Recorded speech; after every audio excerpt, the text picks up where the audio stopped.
Il nous a rejoint dans le studio d'Europe 1. Bonjour, avec le sourire jusqu'en haut des lèvres. Ah oui. Bonjour Laurent Tessier. Bonjour Thomas, bonjour Stéphanie, bonjour à tous. Quelque chose me dit que vous espérez, comme beaucoup de monde, remporter ce soir les 243 millions d'euros à l'euro million. Oh là là là là là. Oh, et si j'étais riche. Mesdames, messieurs, la vie d'un homme ou d'une femme va peut-être changer pour toujours ce soir lors du tirage de l'euro million. 243 millions d'euros à gagner, c'est tout simplement du jamais vu dans l'histoire de la loterie européenne. Une chance sur 139 millions de gagner, et peut-être que le futur gagnant est un auditeur d'Europe 1. C'est peut-être vous qui nous écoutez. Alors à vous, futur gagnant, je vais vous préparer à entrer dans une autre dimension. Là là là, ça tombe. On peut battre ce soir le record d'un gain en France. Il est détenu par une Polynésienne qui avait remporté en 2021 la somme de 220 millions d'euros. Le record d'un gain en Europe détenu par un Autrichien, 240 millions d'euros en 2023. Et j'étais en ligne hier soir avec la personne que l'on rêve tous de rencontrer un jour. Isabelle Césari, c'est la responsable accompagnement des grands gagnants à la Française des Jeux. Si vous la voyez, c'est que ça sent très bon pour vous. Si vous gagnez ce soir, il faudra contacter la FDJ. Et là, c'est un moment très particulier. C'est un émerveillement en fait, parce que voilà, c'est un rêve qui devient réalité. Et je me rappelle même une fois d'un gagnant qui m'avait rappelé le soir, je l'avais eu le matin, il m'avait rappelé le soir et il m'avait dit juste pour le plaisir, est-ce que vous pouvez me redire combien j'ai gagné, juste pour l'entendre à nouveau. Grande émotion, imaginez, vous vous rendez compte ce soir, Thomas, que vous avez gagné le jackpot, mais comment réagissez-vous? Vous prévenez sûrement tout de suite votre compagne, votre compagnon? Quand certains le découvrent qu'ils ont gagné dans la nuit, ils réveillent leur compagnon ou leur compagne. Je me rappelle d'un gagnant qui avait réveillé sa compagne en pleine nuit et elle lui avait dit si tu me réveilles pour 10 euros, ça vraiment, c'est pas sympa.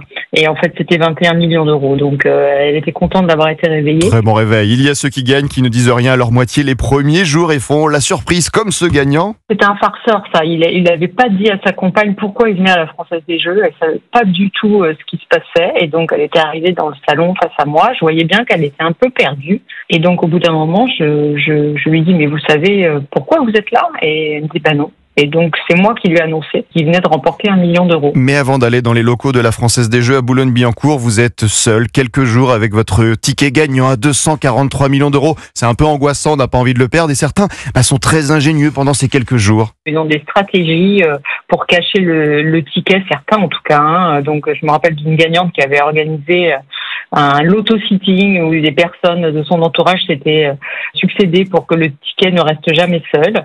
D'autres le cachent sous leur matelas, d'autres dans la cocotte minute, d'autres dans la télé. Je me rappelle d'un monsieur qui avait démonté sa télé pour le cacher. Toutes les idées sont bonnes. Vous gagnez, vous arrivez à la FDJ, vous êtes accueillis dans un salon dédié aux gagnants. C'est l'heure de vous guider dans votre nouvelle vie. On leur propose un accompagnement pour une durée de 5 ans.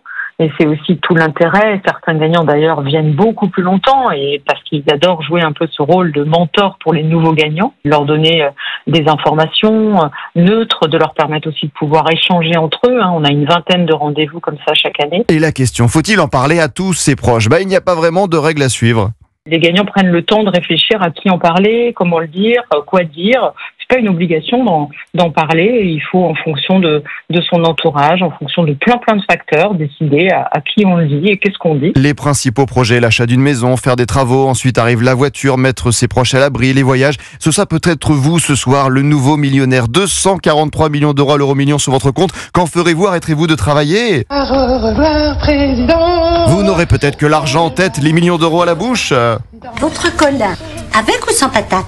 Sans patate. Serez-vous généreux avec vos collègues de travail? Je pense à mes amis de notre émission Pascal Pro et vous sur Europe 1. Oui, je donne. D'accord. 10 euros, 15 euros. Merci amis. Jouez-vous toujours les mêmes 5 numéros, les 2 étoiles, des dates de naissance, de mariage, des chiffres porte-bonheur? Alors Thomas, si le gain historique n'est pas remporté ce soir, nous passerons de 243 à 250 millions d'euros mardi. C'est le plafond de la loterie européenne, on ne montera pas plus haut. Et une chose est sûre, vous, le futur gagnant qui vous nous écoutez, ne nous oubliez pas en cas de victoire, comme dirait Enrico Macias. On s'imagine tous millionnaires quelques heures. On aura un petit indice si vous revenez pas lundi à Europe 1. Ça vous fait Laurent pas Tessier. penser au film Le Boulet avec Gérard Lanvin et Benoît Poulvorde avec Rosie de Palmas? On y est. Ton Excellent. billet de loto, je l'ai mis dans ta banane de mierda. On en rêve. Moi, je vous donne tout. Allez, je vous donne 100 000 euros chacun, 1 million pour mes Oula, frères on va et garder le ce reste pour moment, ma La mère. classe. J'isole ce moment. Merci Laurent Tessier. On vous retrouve donc Pascal Pro et vous. À tout à l'heure. 11h-13h sur sur Europe 1. À tout à l'heure, on en parle tous ensemble.